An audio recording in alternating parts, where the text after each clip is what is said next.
몰딩 밑에까지 작업을 지금 설명을 해드렸습니다. 근데 문제가 뭐가 발생을 하냐면 바로 이렇게 좁은 곳입니다.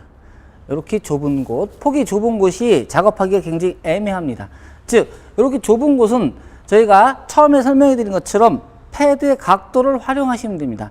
지금 이 상태에서, 이 좁은 상태에서 패드의 각도를 내가 10도에서 15도 준다 그러면 이 자체 넓이가 넓어져 버립니다. 그래서 오히려 작업하기가 더 까다롭습니다.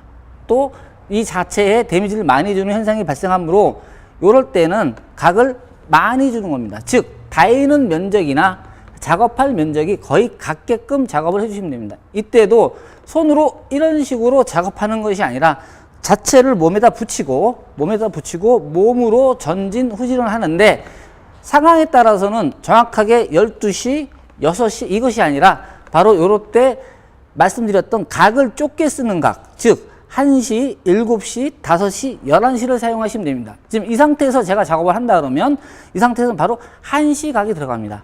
이 상태에서 잡고 이 부분이 12시가 되는 거고 이 부분이 1시가 됩니다. 그래서 12시라면 이렇게 작업을 해야 되는 부분인데 이렇게 작업이 되는 게 아니라 1시 쪽으로 12시, 1시, 그러니까 1시 쪽으로 작업을 전, 후진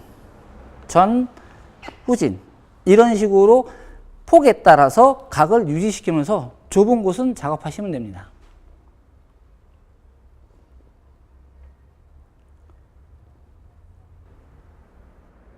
지금까지 측면 작업하는 것을 알려드렸습니다.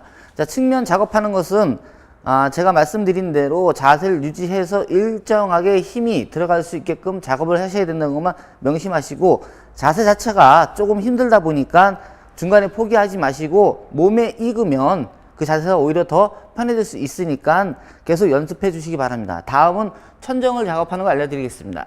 자, 천정은 발판을 올라가서 작업을 하게 되는데 기존에 50cm 기준을 천정에다 두시지 말고, 천정 같은 경우는 오늘 준비된 차량이 컨버터블입니다. 그러나 이제 하드탑이라고 생각을 하고 설명을 해 드리도록 하겠습니다. 처음부터 끝을 작업을 하는데 중요한 거는 여기서부터 여기까지 작업하는 범위가 중요한 겁니다. 즉 이쪽 폭은 작게 잡으시고 이쪽 폭을, 즉 차의 반대편까지 갈 수 있는 폭을 중간 부분을 넘어가 주셔야 됩니다.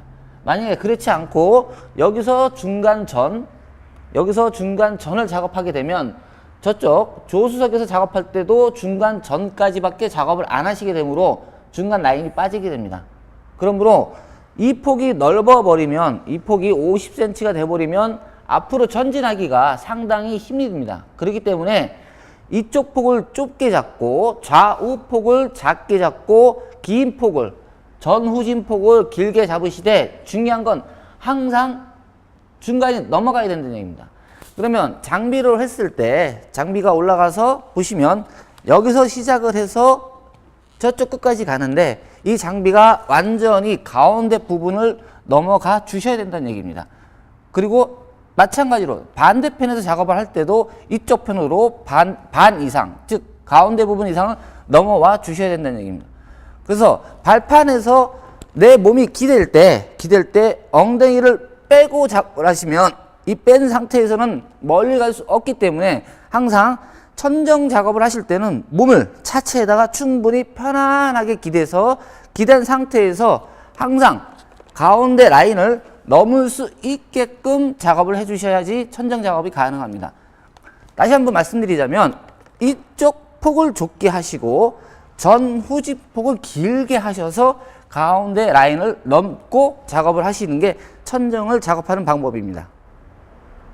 지금까지 머신 작업이 모두 끝난 상태입니다. 지금 여러분이 본네트, 천정, 트렁크, 사이드 이 부분에 대해서 1차, 2차, 3차에 대한 설명을 제가 해드렸습니다. 자, 광택이 끝난 다음에, 즉 머신 작업이 끝난 다음에 해야 되는 시공이 바로 세차입니다.